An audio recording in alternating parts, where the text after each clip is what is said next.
right, guys, we're back. So Screencastify only lets me do 5 minutes at a time.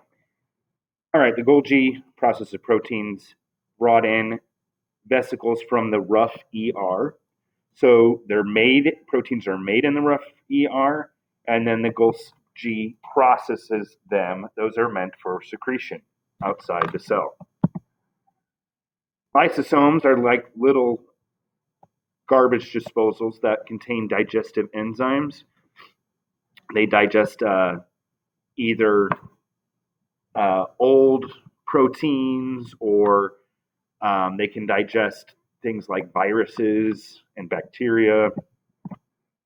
So the mitochondrion, this is probably the organelle we'll talk about most. This makes ATP. ATP is cellular energy.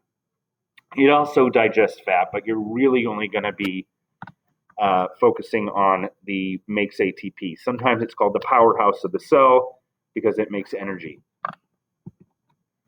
Free ribosomes. So the rough ER is rough because it's studded with ribosomes, but there are also ribosomes free in the cytoplasm. Those make proteins destined for the cytoplasm. So they're going to stay in the cell. Ribosomes are made in a region of the nucleus called the nucleolus. So we have nucleus, nucleoid, and nucleolus. You'll have to know all three of those.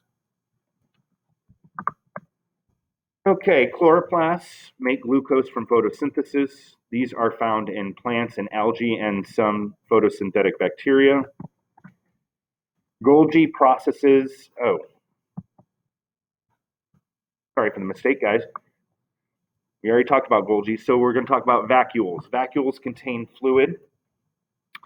So in plants, there's a central vacuole that is filled with water. That gives it support in plants. When the plant is dehydrated, that central vacuole loses the water, and then the plant gets shriveled. Some animals digest food in vacuoles.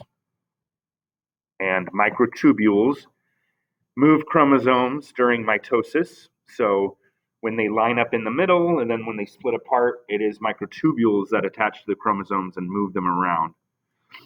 And the centrioles during cell division, these are the anchors for microtubules, and they are also made of microtubules. And finally, cilia and flagella are for locomotion. Flagella are large and whip-like, and there's only one present. And cilia are smaller, so like flagella, like on a sperm cell. Cilia are smaller, and many are present. So like they're like hair-like structures around the cell that allow it to kind of swim. All right, and that's the end of 1.2. We'll talk about the membrane structure next time.